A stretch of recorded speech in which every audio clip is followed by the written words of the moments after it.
El sol es una gran fuente de energía a la que tenemos acceso de forma gratuita, y los paneles solares se encargan de transformarla en energía eléctrica. Sin embargo, debemos aprender un par de cosas básicas para saber cómo utilizarlos adecuadamente y qué esperar de ellos, porque no todo es perfecto, y debido a esto decidí empezar una pequeña serie de videos en la que hablaré de varios temas de este tópico, empezando por todo lo que debe saber un principiante acerca de este maravilloso mundo. Este video es patrocinado por JLCPCB. Les hablaré de ellos más adelante. En el mercado nos encontramos gran variedad de tamaños según la aplicación, pero todos funcionan de manera muy similar. Los paneles fotovoltaicos están conformados por células fotovoltaicas, comúnmente llamados paneles solares y celdas solares respectivamente, y estas celdas se representan con este símbolo, pero pueden ser analizadas usando el siguiente circuito equivalente, aunque existen modelos más complejos. Tenemos una fuente de corriente que representa la cantidad de luz a la que sometemos la celda, un diodo que representa la unión P-N del semiconductor que conforma la celda solar, y la carga que representa lo que deseamos conectar a él para aprovechar la energía generada, visualizado con un resistor. Recordemos que la ecuación de corriente que pasa a través de un diodo se da por la siguiente fórmula. Considerando que la celda se somete a una irradiancia solar constante, es decir, que la cantidad de luz que recibe es constante, se genera un divisor de corriente, y la fórmula queda de esta forma. Si no tenemos una carga conectada, este término se anula y toda la corriente pasará por el diodo, generando una caída de tensión de aproximadamente 0.5 voltios. Si conectamos una carga, la corriente se distribuye entre el diodo y la carga, reduciendo un poco la tensión que cae en el diodo. Si hacemos un cortocircuito, toda la corriente pasará por la carga y la tensión que cae en el diodo será 0 voltios.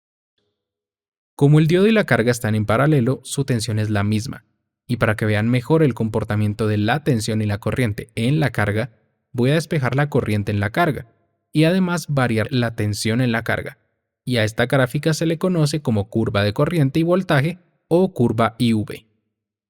Existen tres puntos importantes que debemos tener en cuenta. El primero se encuentra cuando no hay tensión de salida, es decir, la carga es un cortocircuito, y la corriente en la carga es igual a la de la fuente de corriente. A este punto se le llama corriente de cortocircuito, o por sus siglas en inglés, ISC, SC de Short Circuit. El segundo punto se ubica en el otro extremo, donde no hay corriente de salida, debido a que no conectamos una carga y la corriente de la fuente es igual a la del diodo.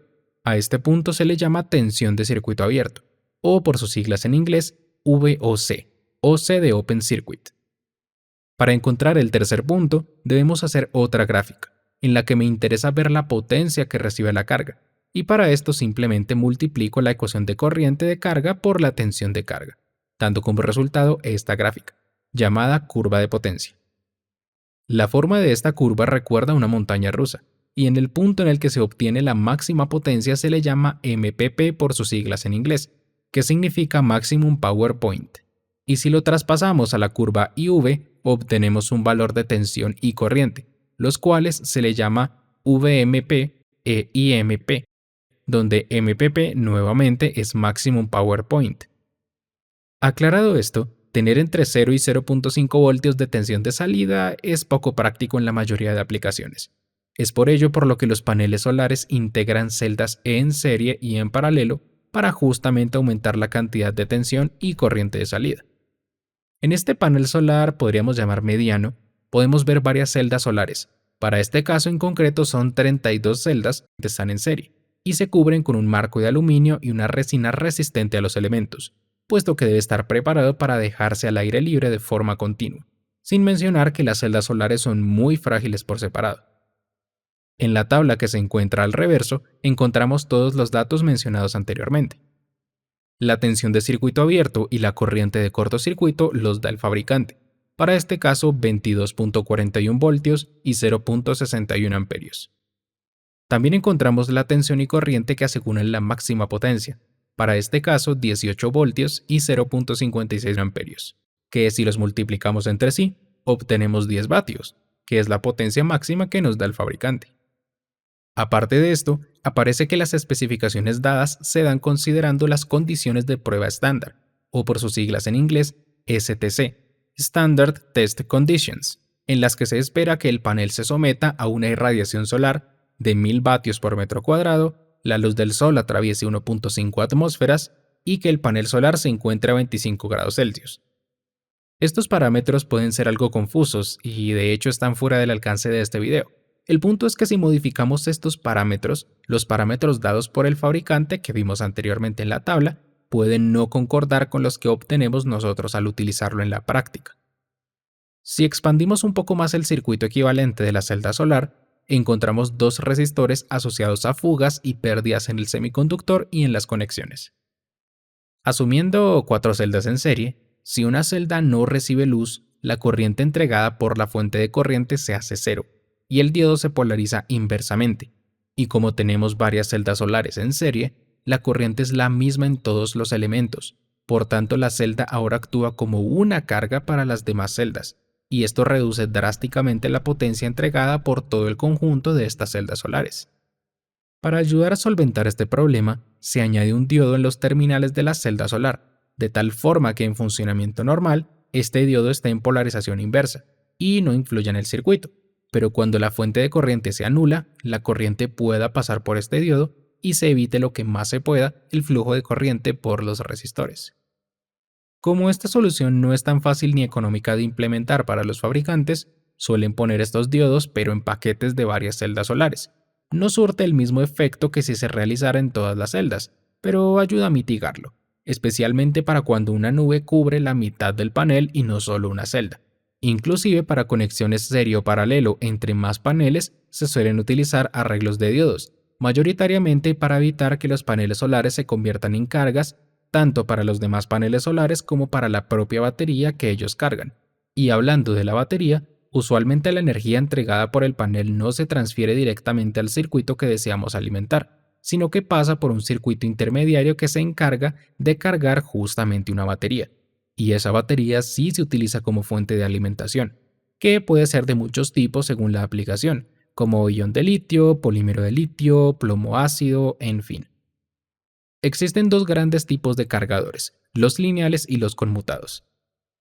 Los lineales casi no se utilizan porque estamos hablando de una fuente de energía alternativa, donde deseamos maximizar la eficiencia, y los lineales convierten mucha de esa energía en calor, pero son sencillos de diseñar y poseen pocos componentes. Los podemos encontrar en sistemas con paneles solares de baja potencia.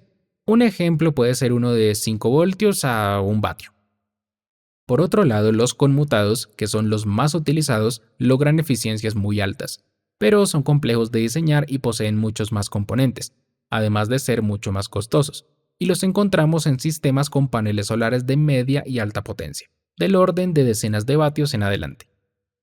Estos cargadores pueden incluir una función muy útil, y es el seguimiento del punto de máxima potencia, o MPPT por sus siglas en inglés, Maximum Power Point Tracking.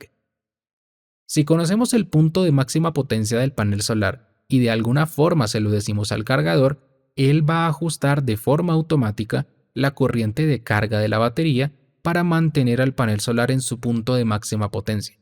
Y la forma más sencilla de hacerlo es con un divisor de tensión para muestrear la tensión del panel solar. Y se calcula de tal forma que, para la tensión de máxima potencia, el divisor de tensión entregue la tensión de referencia que el cargador espera recibir, tal como hacemos con los resistores de realimentación en una fuente regulada.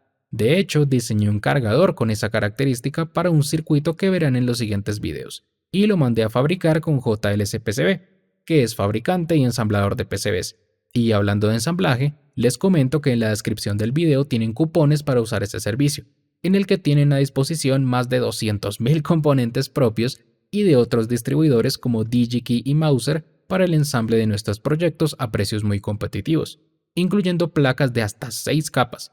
Pueden conocer más acerca de este servicio en su página web. Regresando a los cargadores, en los más avanzados también se mide la corriente y la temperatura del panel solar para ser más precisos en la búsqueda del punto de máxima transferencia de potencia, porque recuerden que este punto puede depender de muchos factores cuando nos salimos de las condiciones de prueba estándar. Hablando de maximizar la potencia, el ángulo de irradiación solar también afecta la potencia entregada por el panel, y por eso existen soportes que miden la posición del sol y por medio de motores y sistemas mecánicos mueven el panel de tal forma que la luz penetra de forma totalmente perpendicular y se maximiza la potencia. Por último y desafortunadamente vienen los contras, de los que destaco los que para mí son los más importantes. Primero, creo que es obvio pero igual lo menciono, es una fuente de energía que no es totalmente fiable, ya que durante la noche no obtendremos energía alguna, además de que la radiación solar también varía a lo largo de las horas y de las épocas del año. Segundo, gran parte de la luz o se refleja o se absorbe y se transforma en calor. Solo una pequeña porción se transforma en energía eléctrica. En términos numéricos, la eficiencia de un panel solar es muy baja, suele estar entre el 10 y el 20%. Tercero, económicamente no es la opción más recomendada, por lo menos considerando el costo inicial de todo el sistema, ya que debemos dimensionar el costo del panel, el cargador, de preferencia MPPT, el inversor si deseamos alimentar cargas diseñadas para la red doméstica, baterías de ciclo profundo, cables y conectores especiales, los soportes para el panel y de ser posible que sigan al sol, en fin, la inversión es grande. Y bien, hasta aquí llegó el video. No puedo hablar de muchísimas cosas que también son importantes, pero en la descripción del video les dejo un artículo bastante completo donde se trata más a fondo la parte química y electrónica.